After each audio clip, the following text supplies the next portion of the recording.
창세기 오늘 마지막인데 이거 끝내고 다음 주부터 이제 원래는 요한복음을 이제 하려고 준비를 하다가 메시지가 좀 더 연결되는 게 되는 게 낫겠다 싶어서 출애굽기 그냥 이렇게 바로 들어가도록 하겠습니다. 여러분 출애굽기 한번 읽어보고 오시고요. 오늘은 마지막에 붙들어야 될 것 이런 제목으로 하나님 말씀 전하겠습니다. 우리는 흔히 동력자라 그러면은요 옆에 있는 사람이 동력자라고 생각합니다. 함께 주의 일을 하고 함께 주를 이제 함께 섬기는 사람들 뭐 맞는 말이겠지요. 함께 있는 사람이 동력자지 뭐 외계인이 동력자겠습니까? 그런데 성경은 뭐라고 말하느냐? 옆에 있는 사람도 동력자지만은 넥스트 제너레이션 다음 세대도 동력자라고 말하고 있습니다. 우리 자녀들 또 우리 자손들 마치 달리기로 치면은 400m 계주를 이렇게 떠올리면 되겠습니다. 달리기 할 때 바통 터치하는 게 있죠.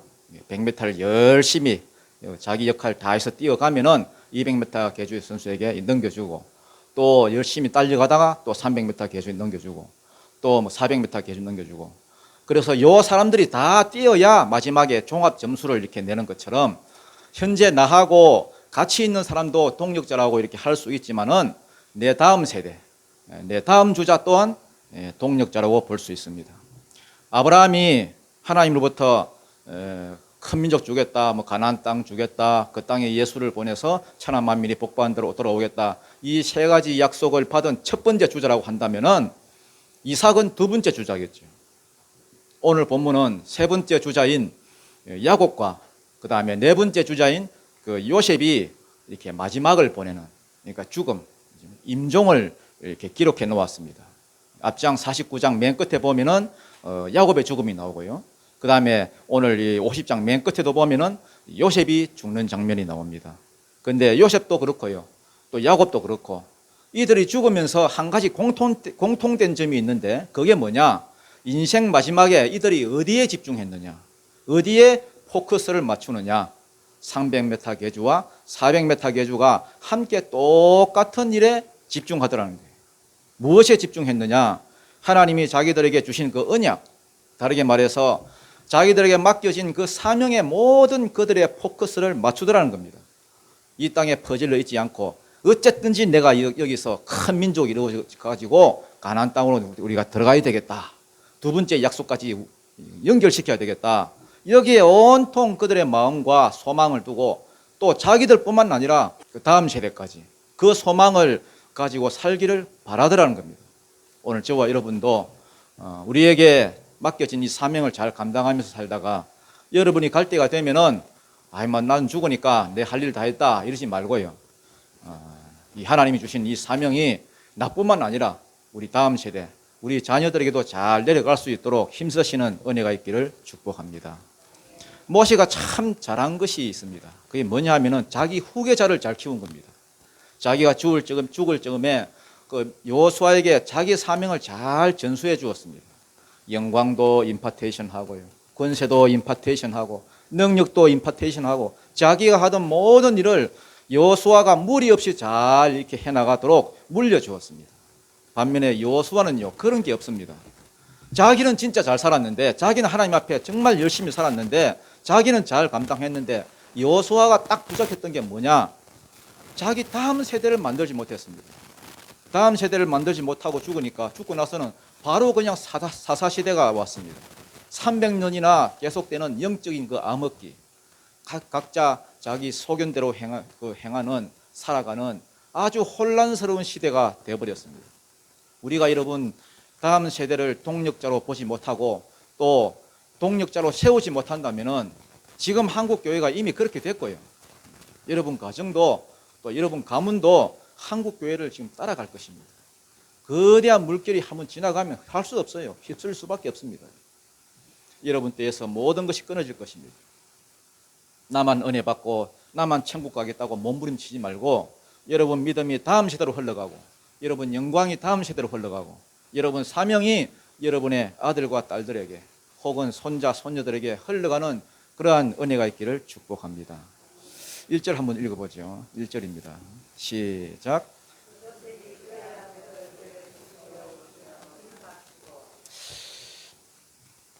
요 앞장 이제 49장에 보면 야곱이 죽지요. 야곱이 죽으면서 뭔가를 이렇게 명령하고 죽습니다. 뭐라고 명령하느냐 하면은 내가 죽거든 내 시체를 여기다 묻지 말고 이 땅에 묻지 말고 저 가지고 올라가 가지고 어디에 막벨라 굴에 에브론 그 사람들한테 그 우리 할아버지가 사놓은 그러한 굴이 있는데 거기에 장사해라 이렇게 명령합니다. 그래서 이제 숨을 거두자마자 야곱이 자기 아버지 얼굴에다 이렇게 굽부려서 입을 맞추고 이제 웁니다. 이게 뭐 존경의 표시겠죠. 그러고 나서 뭐 하느냐 요셉이 2절 3절입니다. 시작. 그 수종들은 의원에게 명하여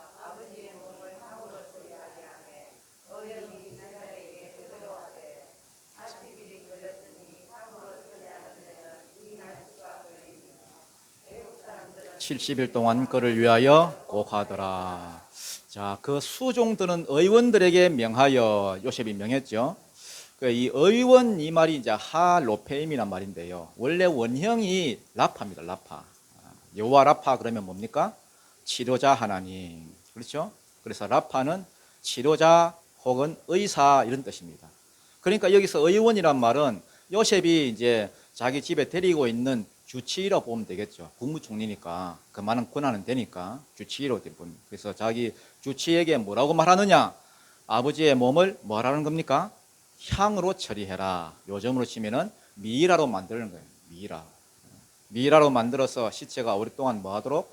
보존되도록. 거기는 더운 곳이니까 또 앞으로 또 이렇게 가나안 땅까지 그 시체를 이렇게 운반해야 되니까 이렇게 미이라로 만들어서 잘 보존하라. 그렇게 해서 미이라로 만드는데 며칠이 걸린다는 겁니까?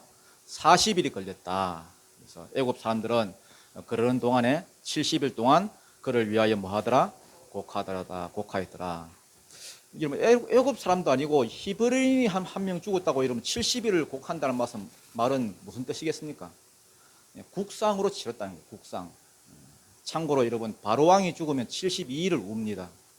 72일인데 바로왕이 72일인데 70일을 울었다는 것은 바로왕보다 더 울 수가 없어가지고 국상으로 하되 최대한 울었다는 겁니다. 그래서 거의 막 바로왕 수준으로 울은 겁니다. 오히려 여러분 요셉이 죽을 때는 이렇게 화려하게 장례식을 거행했다는 말이 없습니다. 그냥 요셉이 죽었더라 그러고 끝입니다.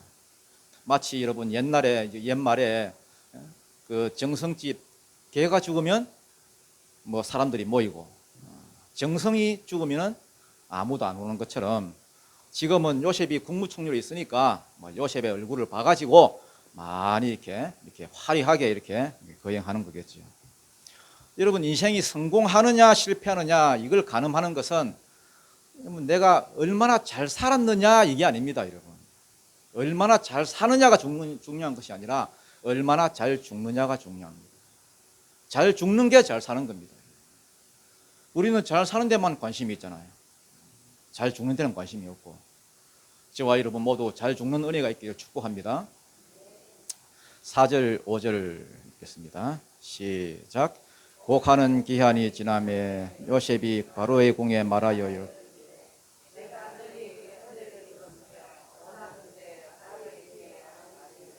우리 아버지가 나로 맹세하게 하여 이르되 내가 죽거든 가나안 땅에 내가 파놓은 묘실에 나를 장사라 하였나니 나로 올라가서 아버지를 장사하게 하소서.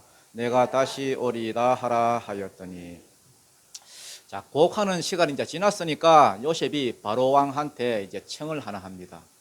고센 땅에 자기는 내려와 있잖아요. 그러니까 바로 왕 그 궁궐은 저기 수도에 살고 있으니까 사람을 보냈겠죠. 어떤 청을 하느냐? 우리 아버지가 나로 맹세하게 했다는 겁니다. 무슨 맹세를 하겠느냐? 내가 죽거든 여기서 장사 지내지 말고 가나안 땅에 우리 조상이 파놓은 묘실이 있다. 거기에 나를 장사 지내게 해달라.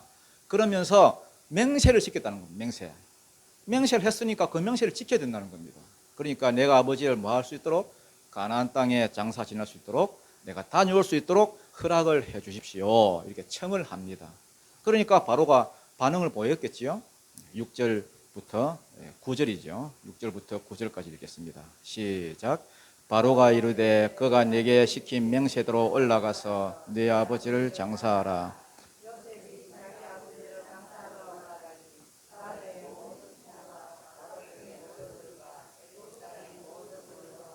요셉의 온 집과 그의 형제들과 그의 아버지의 집이 그와 함께 올라가고 그들의 어린 아이들과 양떼와 소떼만 고센 땅에 남겼으며 병거와 기병이 요셉을 따라 올라가니 그때가 심히 컸더라. 자, 바로가 뭐라 그럽니까? 요셉이 청을 하니까 요셉의 말을 듣자마자 그래요? 어여가 자비는 있나? 이러고 그냥 보낸 게 아니라 바로 왕이 직접 모든 걸 챙겨서 보냅니다. 특히 사람들 규모가 엄청납니다, 여러분. 7절 보니까 요셉이 자기 아버지를 장사하러 올라가니 바로의 모든 신하, 바로궁의 원로들과 그 다음 애굽 땅의 지방 원로들, 요즘으로 치면은 우리로 치면은 뭡니까? 지방 사또, 원님들, 이런 사람들 다 따라가는 거예요. 다. 그 다음 8절에 요셉의 처 누굽니까? 요셉의 처가 누구예요? 이거 창세기 다시 해도 되겠네요. 아스낫이죠. 그리고 그 아스낫이 낳은 그 므낫세, 에브라임, 자기 식구들, 또 그 다음에 그 집에 있는 종들, 그 다음에 그 또 형제들, 그 또 밑에 딸린 식구들 다 올라갑니다. 또 9절에 보니까 병거와 기병이 요셉을 따라 올라가니, 병거와 기병은 왜 올라가 있습니까? 왜 따라가 있습니까? 왜냐하면 국경을 넘어야 되니까 자기 그 나라 밖으로 나가잖아요. 그리고 가는 길에 여러분 에돔이나 또 모압이라든지 이런 국경들을 지나야 되니까 만약에 무슨 일이 생기면은 요셉을 지킬 수 있는 병거와 기병들을 같이 바로가 따라서 이렇게 딸려 보냅니다. 그래서 그때가 심히 컸더라 이렇게 기록하고 있습니다. 자, 그럼 여러분 하나 물어보겠습니다. 왜 야곱이 죽었는데, 노인 하나 죽었는데 70일 동안 이렇게 울고요, 왜 바로가 국상을 치르면서 사람들 이렇게까지 많이 동원하고 군대를 동원하고 왜 이렇게 해 주었을까요? 요셉이 왜 이렇게 존중받을까요? 다른 이유가 없습니다. 요셉 하나만 보면 아무 이유가 없습니다. 요셉이 존중받는 것은 요셉이 하나님과 연결이 되어 있었기 때문에 그렇습니다. 다니엘이 왜 존중받았겠습니까? 다니엘이 높임을 받고 존중을 받는 것은 막 여러분 다니엘에게서 이유를 찾으려고 하면 안 됩니다. 여러분. 다니엘이 하나님과 연결이 되어 있었기 때문에. 바벨론 왕이나 페르시아의 왕이나 무슨 일만 생기면 다니엘을 찾았는데, 늘 보면 다니엘을 찾기 전에 다른 사람들을 먼저 찾았습니다. 여러분. 다니엘 절대 안 부릅니다. 왜? 자기도 자존심이 있으니까 항상 자기 나라 갈대아 술사들을 먼저 부릅니다. 그런데 문제는 이것들을 불러놓으면 답이 안 나와. 답을 못 내놓으니까 어쩔 수 없이 다니엘을 부를 수밖에 없습니다. 그때마다 또 다니엘이 답을 주고, 그러니까 다니엘을 높일 수밖에 없지요. 나라의 2인자로 그냥 만들어 버립니다. 7명의 왕을 거쳤는데도 다니엘은 물갈이가 안 되는 거예요. 물갈이가. 다니엘은 여러분 2인자 자리에서 7명의 왕들이 바뀌는 와중에도 내려올 생각을 못 합니다. 그 이방 나라에서, 그것도 포로 출신이. 왜 이렇게 존중을 받았느냐? 하나님과 그가 연결되어 있었기 때문에. 우리도 여러분 영적으로 훈련을 받고 하나님과 연결되어 있지 않으면 누가 우리 교회를 찾아오겠습니까? 여기에 사람만 본다면. 요셉이 왜 이토록 존중을 받았느냐? 하나님과 연결돼서 일을 하니까. 어쩌다 한 번만 일 처리를 잘한 것이 아니라 계속해서 그거를 애국 가운데 풀어내고 답을 주고, 그렇게 하니까 자연적으로 요셉을 이렇게 존중하는 거지. 여러분도 여러분 주위에서 혹은 여러분이 속한 어떤 단체나 직장 안에서 이렇게 되기를 축복합니다. 그냥 일만 하고 그냥 기도만 하는 것이 아니라 하나님과 연결이 되어서 일을 하고 하나님과 연결이 되어서 기도하고 그리고 답을 내고, 그래서 요셉과 같이 다니엘과 같이 많은 사람으로부터 존중받기를 축복합니다. 바로왕이 여러분 가라, 어여 가, 너가 아버지 죽었다는데 빨리 가봐야지, 빨리 가라 이렇게 하지 않았습니다. 그 말이 떨어지자마자 어서 가라, 너가 뭐하노, 너 요셉 지금 아버지 돌아가셨다는데 애굽에 있는 모든 원로들 다 올라가라, 모든 병거들 다 올라가라, 군인들 다 붙여라, 그가 국경에 넘든 어디를 넘든 요셉을 건드리지 못하도록 모든 군사들과 병거들과 모든 좋은 것들 다 붙여서 요셉을 단단히 보호해라. 이게 여러분 바로도 여러분 요셉을 존중할 수밖에 없도록 하나님이 그렇게 만드는 거예요. 하나님이. 이제 경로가 나오죠. 경로가 상여가 지나가는데 이제 경로가 거기 나옵니다. 10절부터 한번 읽어보겠습니다. 10절 11절입니다. 시작. 그들이 요단강 건너편 아닷 타작마당에 이르러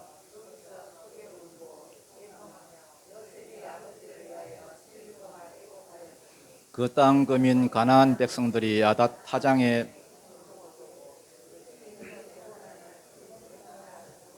그 땅 이름을 아벨 미스라임이라 하였으니 곧 요단강 건너편이더라. 아멘. 자, 그들이 요단강 건너편 아닷 타작마당에 이르러. 요단 건너편이 어디죠? 요단 동편을 말합니다. 요단 동편. 지도를 보시면 알겠지만은 애굽에서 가나안 땅까지 곧장 이렇게 곧장 가면은 일주일이면 가는 거리입니다. 일주일. 그런데 요단강 건너편으로 갔다는 것은 삥삥 돌고 바로 안 가고 그렇게 돌아갔다는 말입니다. 시내 광야를 해가지고 에돔을 지나서 모압을 지나서 또 그 요단강을 건너서 여리고를 지나서 뭐 막 삥삥 둘러가지고 이러고. 이게 상식적으로 말이 안 되는 게 아니 막벨라 굴에 장사 지내고 하면은 헤브론에 있는 막벨라 굴 바로 가면 됩니다, 여러분. 그게 빠르지. 또 늘상 다니던 길이니까 길도 넓고요. 길도 좋습니다. 뭘 이리로 막 광역길로도 이리 돌아가지고 여러분 또 내려오고 상식적으로 말이 안 되는데 거리로 갔다는 겁니다. 결론적으로 말한다면은 이게 여러분 출애굽 경로예요. 출애굽. 무슨 경로라고요? 출애굽 경로입니다. 출애굽 할 때는 40년 동안을 저 밑으로 해서 빙빙 돌아서 그렇지. 이게 출애굽 경로입니다. 그렇게 빠른 길을 놔두고 일부러 출애굽 경로로 따라갔다는 겁니다. 이상하지요. 자, 그리고 아닷 타작마당에 이르러 상여가 올라가가지고 여러분 아닷 타작마당에 거기서 크게 울고 애통하며 요셉이 아버지를 위하여 7일 동안 애곡하더니 일주일 동안 계속 울었는데 요셉만 운 게 아니라 따라온 모든 사람들 아이고 아이고 하면서 애굽 사람들까지 다 울었던 것 같습니다. 이게 여러분 가나안 사람들이 딱 볼 때는 이게 여러분 굉장히 인상적이었던 것 같습니다. 구경거리였습니다. 구경거리. 왜냐하면은 여러분 타작마당은 어느 타작마당이든지 여러분 산 꼭대기에 있습니다.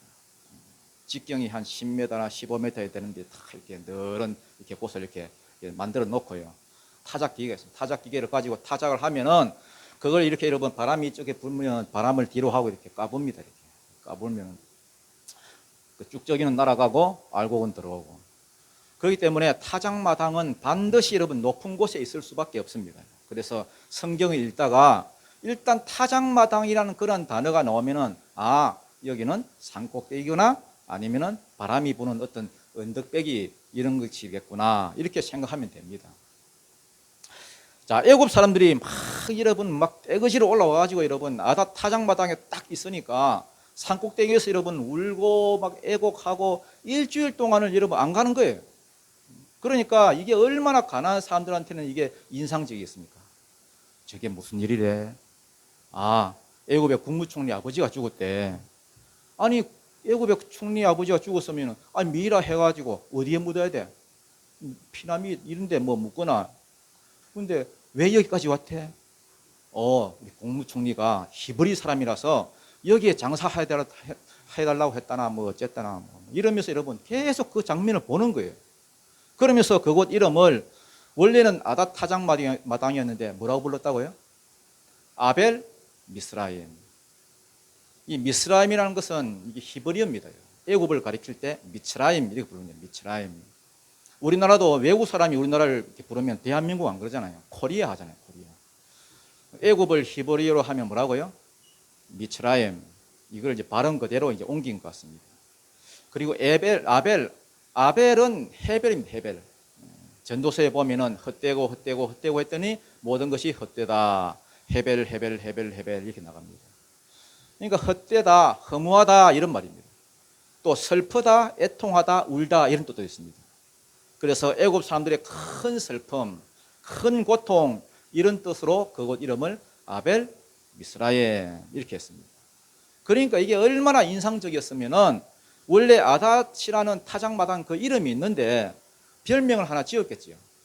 그래서 오고 오는 모든 많은 후대 사람들이 아 여기는 아벨 미스라임이다. 애굽 사람들이 여기서 통곡했다더라 이렇게 알 수 있도록. 자, 12절, 14절, 12절부터 14절입니다. 시작.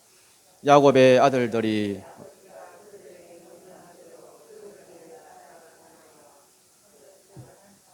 그를 가나안 땅으로 메어다가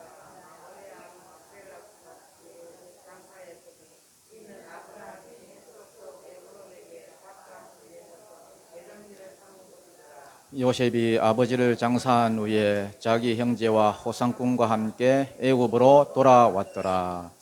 자, 이제 여기서부터가 중요합니다. 요셉이 이렇게 한 것은 자기 아버지 야곱이 명령한 대로 했다는 거예요. 명령한 대로.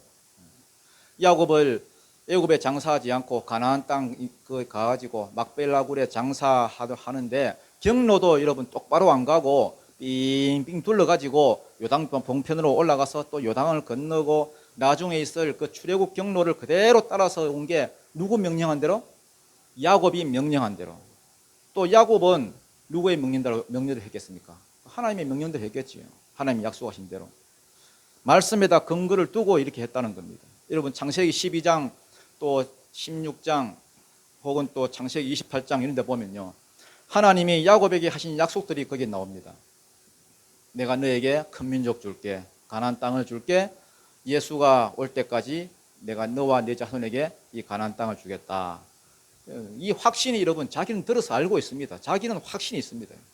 그리고 애굽에 내려갈 때도 여러분 창세기 46장에 보면은 바로 안 내려가고 또 베델에 올라가가지고 제사를 드리면서 하나님의 음성을 또 듣습니다. 여러분, 야, 내가 큰 민족 이루어줄 건데 가나안 땅에서는 바알 때문에 이것들이 자꾸 섞이니까, 큰 민족 이루기 전에 섞이니까 애굽에서는 애굽 사람들이 히브리 사람들을 가정스럽게 여기고 또 밥도 같이 안 먹고 하니까 순수 혈통으로 큰 민족이 될 것이다. 그래서 네가 거기서 큰 민족을 이루어 지금 가는 것이다. 잘 가서 있으면은 내가 큰 민족 이렇게 해줄 거고 다시 올라올 것이다.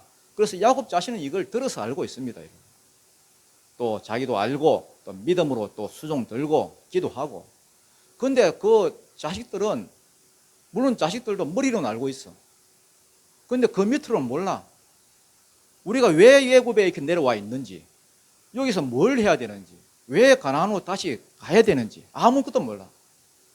그래서 야곱이 자기가 딱 죽기 전에 무슨 생각이 있었느냐 하면은, 하나님이 주신 이 사명, 이러이러한 구속사의 어떤 구속의 계획, 이것들을 내 자식들에게도 그대로 내가 심어줘야 되겠다. 머리로만 아는 게 아니라 아예 세뇌를 시켜서 그게 사상이 되고 체질이 되게 해야 되겠다. 그래서 그들도 이 일을 수종 들고 그 자손들에게 그들도 물려주고, 이걸 늘 생각하던 중에 저는 하나님께 물었다고 생각합니다. 기도하는 중에 야곱이, 하나님, 이제 자기 죽음을 놓고, 하나님, 우리가 큰 민족 이루고 나면 반드시 가나안 땅에 들어갈 건데 어디로 갈 건데요? 물어봤을 겁니다. 어떤 방법으로 갈 건데요? 그러니까 하나님이 이쪽으로 똑바로 가는 것이 아니라 이렇게 둘러가지고 여 밑으로 해서 이렇게 올라갈 거다. 저는 알려주셨다고 봅니다. 그러니까 여러분, 자기가 죽을 때에 단순히 그냥 막벨라굴에 여러분 그렇게 장사해라 그렇게 명령하지 않고 경로도 그렇게 가르쳐 준 거겠지. 앞으로 몇백 년이 될지 모르지만은 나중에 그 자손들이 큰 민족 이루고 난 뒤에 출애굽하여서 가나안 땅 들어가는 바로 그 경로를 가는 거예요. 여러분, 창세기는 수신자가 이들이 아닙니다. 여러분, 이들이 다 죽고 나서 400년 후에 모세가 이 가나안 백성들 이끌 출애굽해서 시내산에 딱 와서 시내산에서 이렇게 계시를 받은 게 이 창세기거든요. 무슨 말인지 아시겠습니까? 보니까 벌써 저거 조상들이 보니까 예비적으로 이미 출애굽을 해본 거예요. 아, 우리가 지금 큰 민족 이루고 출애굽 이렇게 하게 된 것이 즉흥적으로 그냥 하루아침에 된 것이 아니라 우리 조상들이 벌써 큰 민족에 대한 어떤 비전을 품고 정성을 쏟고 수종 들었구나. 그리고 가나안 땅으로 올라갈 것을 내다보면서 사람들을 가르치고 훈련했구나. 그래서 우리가 지금 이런 마음이 있었고 또 가나안 땅을 지금 이렇게 가고 있구나. 이걸 미리 야곱은 염두에 두고서 자기 죽음을 이렇게 출애굽 경로로 이렇게 가게 했던 거예요. 각인시키는. 여러분의 삶의 포커스도 야곱과 같기를 축복합니다. 여러분이 받은 사명, 우리 시대는 천하 만민이 주 앞으로 돌아오는 시대니까 서불론의 사명 나가서 복음 전하고, 또 이사갈의 사명 교회 안에서 또 사역하고, 이건 내가 수종 들고 감당하다가 또 내가 죽고 나면은 내 다음 세대가 계속해서 수종 들도록 그렇게 물려줘야 됩니다. 그렇지 않으면은 내가 지금까지 힘들게 수종 들고 달려온 것, 여러분 죽고 나면 다 없어집니다. 사명이 여러분 200계주, 300계주 계속 내려갈 수 있도록 바통을 넘겨주는, 바통을 넘겨줘야 됩니다. 이런 머리로 아는 것하고 몸으로 해보는 것하고는 천지 차이입니다. 말씀 듣고 아 그렇구나, 아는 것하고 말씀대로 내가 살아보는 것하고는 천지 차이입니다. 머리로만 아는데 어떻게 살아 역사하는 걸 보겠습니까? 요셉은 애들이 해보기를 원했습니다. 직접 그 길을 걸어가 보기를 원했습니다. 그래서 아버지가 명령한 그대로 요셉이 수종을 들었습니다. 이게 이제 장례식을 다 마치고는 이제 다시 애굽으로 돌아왔지요. 돌아왔는데, 자, 돌아오니까 형님들이 걱정이 하나 생겼습니다. 걱정이. 무슨 걱정이 생겼습니까? 15절부터 18절입니다. 15절부터 18절 시작. 요셉의 형제들이 그들의 아버지가 죽었음을 보고 말하되,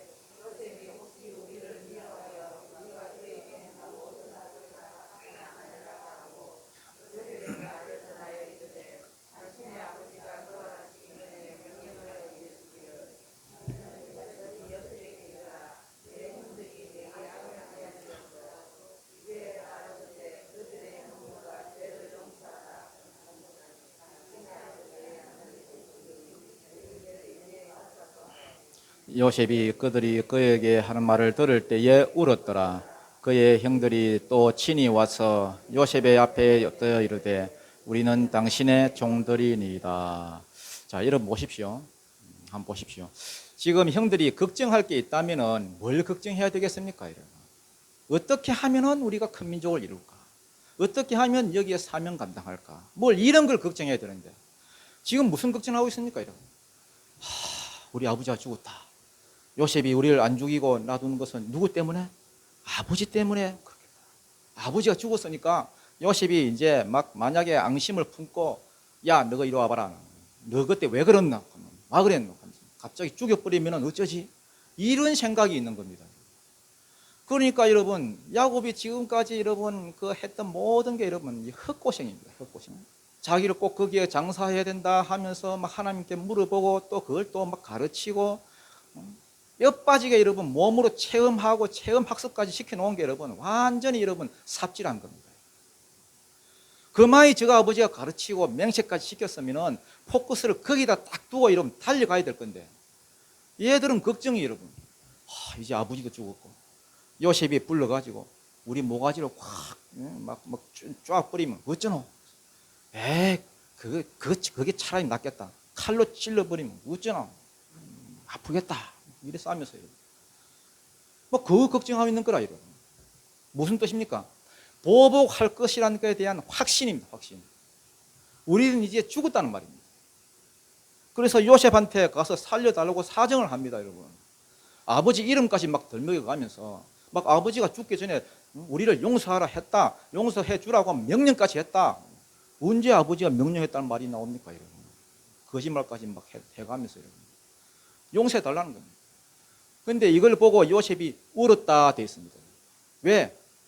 요셉이 용서 안 한 게 아닙니다, 여러분. 45장에도 보면 용서를 한번 해 주었습니다, 여러분. 그러면 이제 손잡고 사명 붙잡고 미래로 나아가야 되는데 여전히 과거에 매여 있습니다. 반드시 우리를 복수할 거다. 우리 이제 죽었다. 이러면서 자기들을 종으로 삼아 달랍니다. 종으로. 19절부터 21절입니다. 시작. 요셉이 그들에게 이르되 두려워하지 마소서.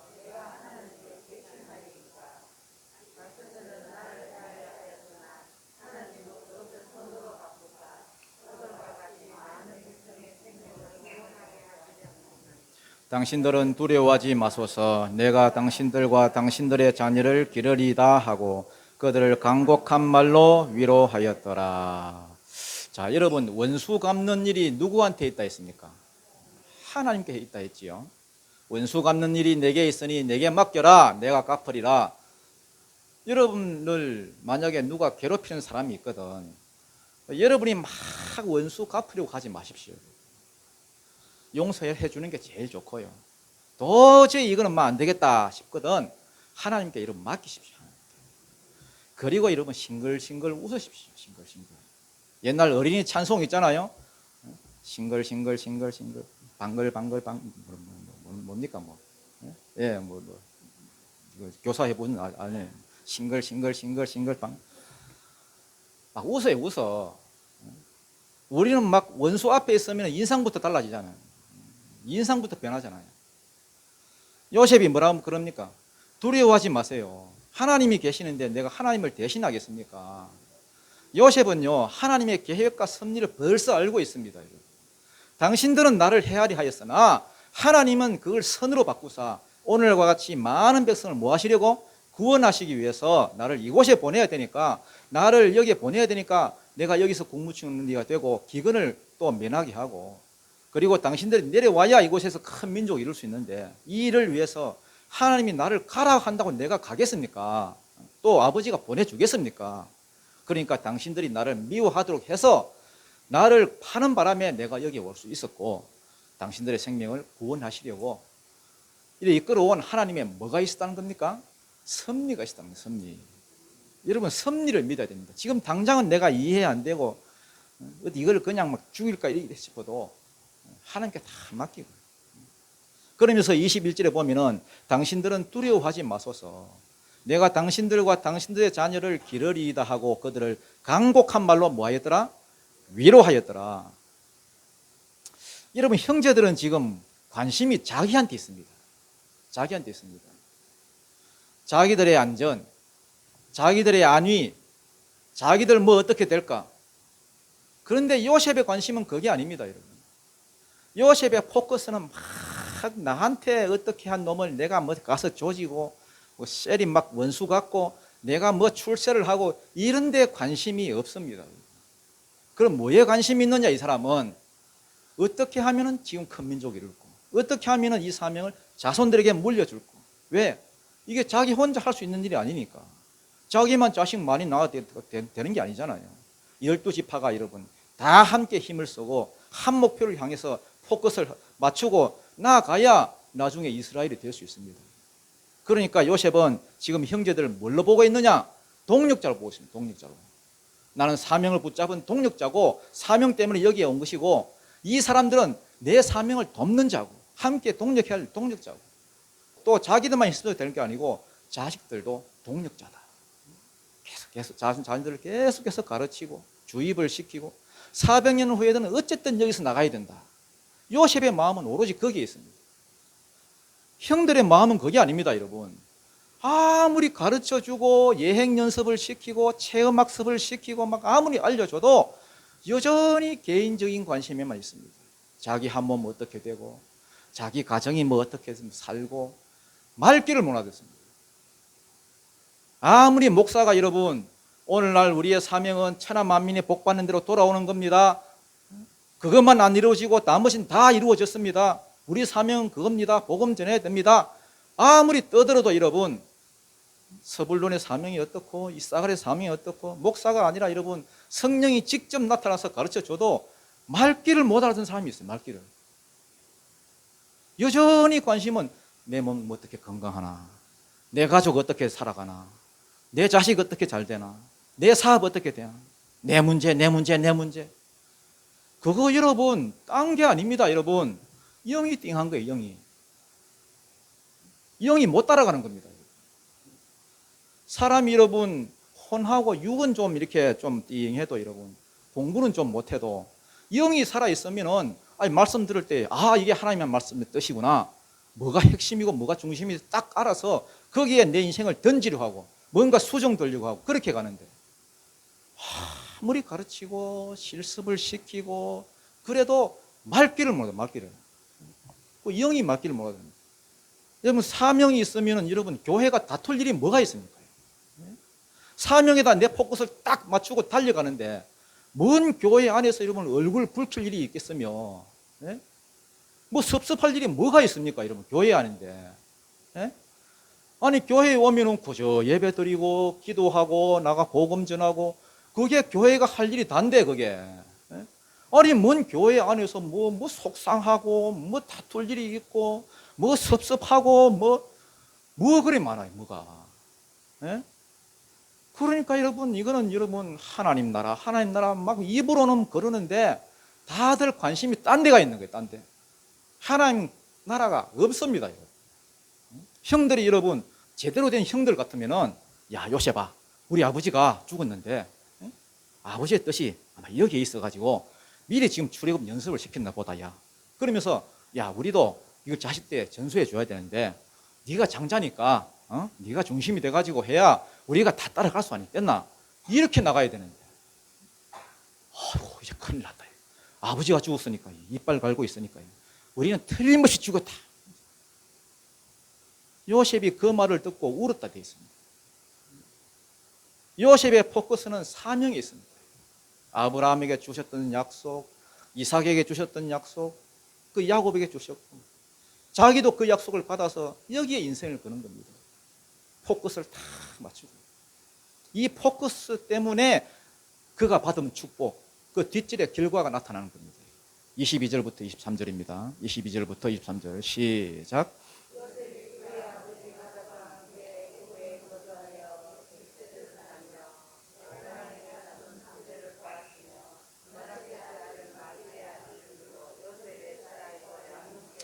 자, 이게 중요한 것은 아니지만은 이제 요셉이 그 에브라임의 자손의 몇 대를 봤다? 3대를 봤다. 그 요셉이 조금 자기 조상들에 비해서는 오래 못 살았어요. 110세에 죽었으니까. 그렇지만은 자기 자식의 자식을 놓고 또 그 자식을 놓고 이런 걸 봤다는 거예요. 뭘 말하느냐? 요셉은 보는 겁니다, 여러분. 큰 민족이 이루어지는 자기의 꿈을. 24절부터 26절 마지막입니다. 24절부터 26절 시작. 요셉이 그의 형제들에게 이르되 나는 죽을 것이나 하나님이 당신들을 돌보시고 당신들을 이 땅에서 인도하여 내사 아브라함과 이삭과 야곱에게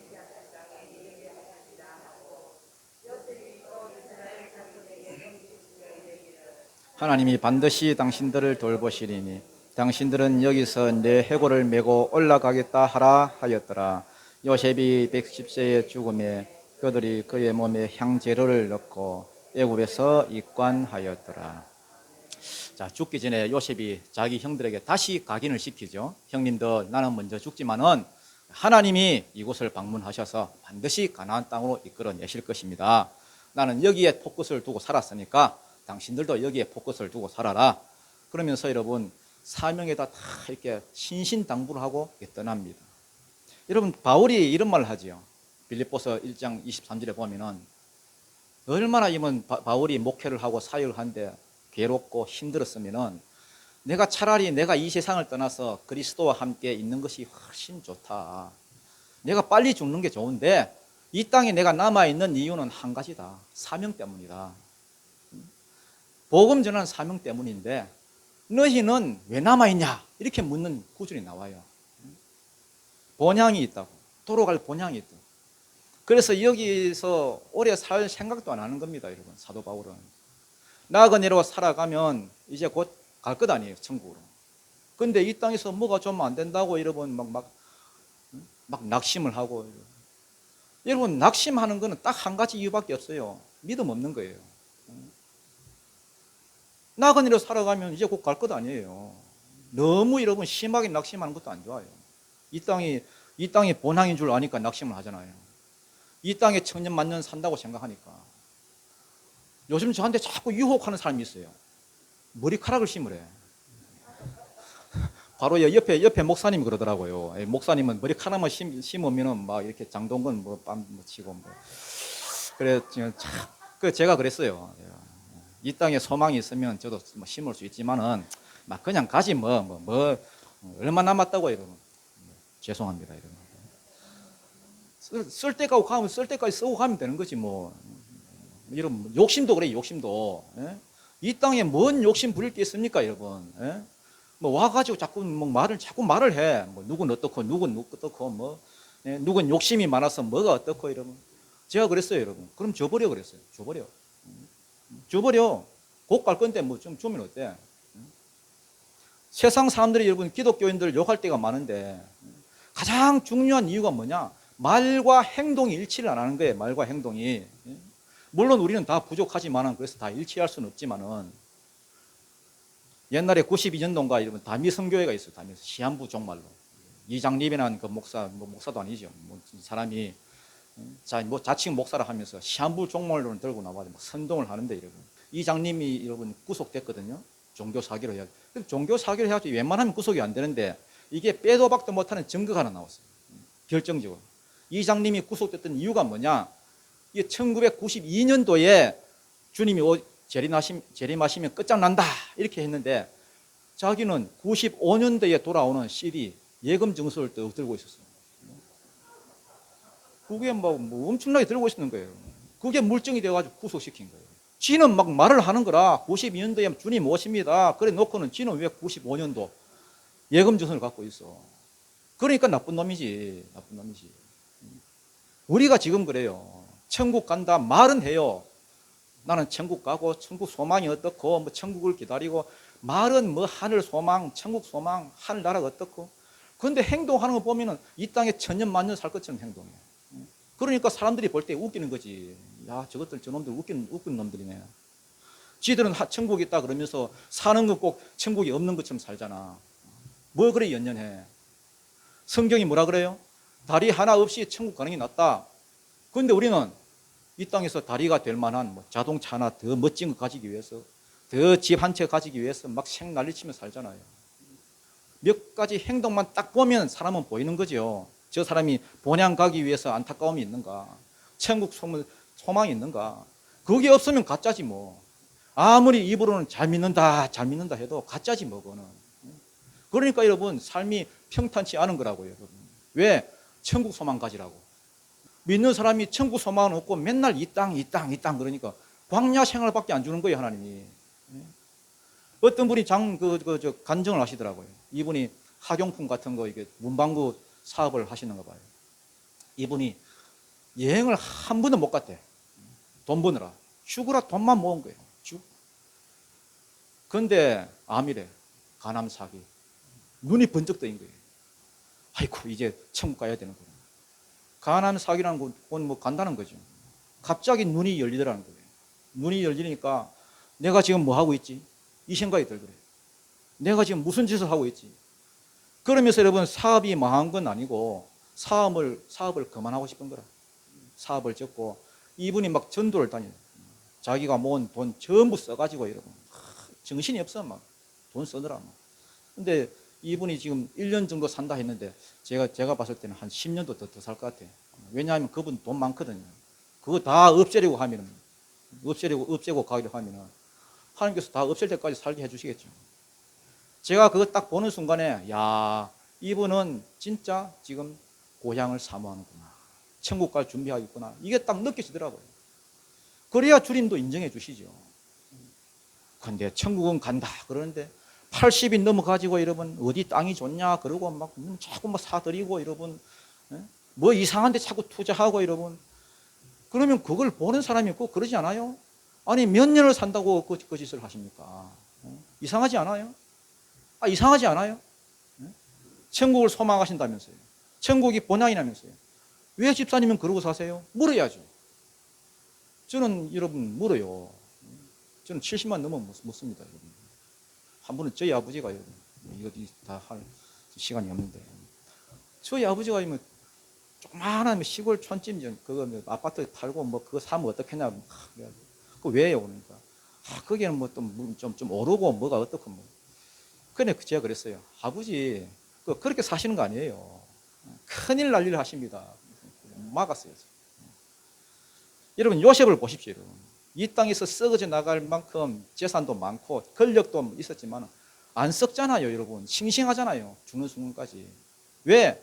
하나님 주신 사명이 있기 때문에 본향을 준비하는 생명력이 거기 안에 있기 때문에 우리도 가야 될 본향이 있습니다. 여러분. 천국 간다면서요. 그럼 준비를 해야죠. 가장 준비를 잘하는 방법 사명 붙드는 겁니다. 그리고 고향 갈 날이 점점 가까이 오면 사람이 좀 바뀌어야지. 안 그래요?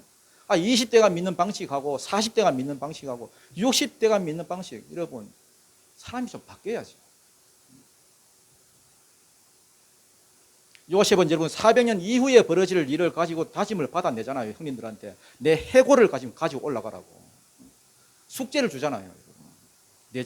내 재산 잘 지켜달라 뭐 이런 게 아니라 가나안 땅에 들어갈 생각을 하잖아요. 비록 몸은 관에 들어가지만은 그의 꿈과 소망은 여전히 살아가지고 여러분. 나중에 출애굽기 읽어보면 그대로 여러분 가잖아요. 여러분. 우리가 예수 믿는 목적 딴 거 아닙니다. 여러분 천국 가는 겁니다. 여러분. 여러분도 예수 믿고 천국 가십시오. 여러분 예수 믿고 천국 가십시오. 또 하나 마지막입니다. 이건 진짜 마지막. 항상 끝이 아니라 시작을 보라는 거예요. 이게 지금 창세기 마지막 부분인데 좀 분위기가 좀 참 어둡지요. 뭐 사람도 죽고 야곱도 죽고 요셉도 죽고 뭐 장례 치르고 뭐 분위기가 어둡습니다. 여러분. 이제 다 끝났다 절망적이다 이런 분위기 아닙니까? 근데 그게 아니라는 거예요. 우리 모든 사람은 죽으면 끝이라고 생각하는데 아닙니다. 여러분 출애굽기 다음에 하겠지만 여러분 하나님이 새로운 역사를 지금 시작하시잖아요. 죽음은 언제나 그래요. 모든 것이 시작된다는 거예요. 뭐가 죽었다 그러면 시작이 신호예요. 죽음은 절대 끝이 아닙니다. 모세가 죽었다 아니에요. 여호수아를 통한 가나안 시대의 시작입니다. 여호수아 죽었다 아닙니다. 여러분 사사기의 시작입니다. 엘리 제사장이 죽었다 아니에요. 사무엘 시대가 시작되는 겁니다. 십자가다 예수님이 죽었다 끝났다 아니에요. 성령 시대가 시작되는 겁니다. 지금도 여러분 자꾸 이러면 부정적인 사람들은 맨날 하는 말이 끝났대. 한국 교회가 끝나고 뭐 주일 학교가 끝나고 전도도 끝나고 뭐도 끝나고 맞는 얘기예요. 그러나 보라고요. 여러분 절대 끝난 게 아니에요. 지금도 여러분 가운데 뭐가 혼란한 게 있고 절망적인 게 있는 그런 분들이 있습니까? 내 인생 끝났다. 나는 이제 끝났다. 죽은 것 같은 상황이 있습니까? 내 인생 끝났다고 생각되는 게 있습니까? 빨리 여러분 하나님께 기도하고 말씀을 통해서 두 눈을 뜨십시오. 뜨고 무엇이 시작되는지를 봐야 돼요. 지금 무엇이 시작되고 있나? 옛날 그 동대문 시장 같은 데 보면요. 맨날 그러더라고요. 당군 이래 그래요. 당군 이래 최악의 불황이래. 저는 여러분 그거 여러분 몇십 년 전에 들었습니다. 자기들만 불황이지 뭐. 그게 지나가면 또 새로운 게 뜨더라고요. 여러분. 아시겠어요? 볼 줄을 알아야 돼요. 볼 줄을. 끝나는 지점만 바라볼 게 아니라 시작되는 지점을 보라. 일어서는 지점을 봐야죠. 끝났네, 죽네, 절망적이네. 그럼 새로운 게 시작되겠군. 이걸 읽을 줄 알아야 돼요. 여러분 죽음의 얘기가 나왔을 때 눈이 번쩍 떠가지고 반짝반짝 해야 돼요. 여러분 왜? 뭔가 시작되겠구나. 이제 시작되는구나. 그래서 여러분 출애굽기 1장 7절에 보면은 이스라엘 자손은 생육하고 부르나 번성하고 매우 강하여 온 땅에 가득하더라. 이게 하나님께서 시작한 일입니다. 하나님 한 번도 하나님이 사람들이 끝났다 끝날 때 할 때 그때 끝내지 않아요. 반드시 새로 시작합니다. 이스라엘 자손이 불어나고 강성하고 큰 나라가 되어가지고 지옥의 역사가 시작됩니다. 이게 부흥이지 뭐. 여러분 눈을 반짝 뜨십시오. 여러분. 가슴이 막 뛰면서 두근두근 그때부터 무슨 일이 벌어지는 거예요. 어마어마한 일이 벌어진다. 그러면은 하나님께서 반드시 여러분에게 약속합니다. 네가 보는 대로 내가 이루어 주겠다. 여러분 자신뿐만 아니라 여러분 다음 세대까지 모두 아우르면서 사명 붙들고 달려가시는 은혜가 있기를 축원드립니다. 기도드리겠습니다.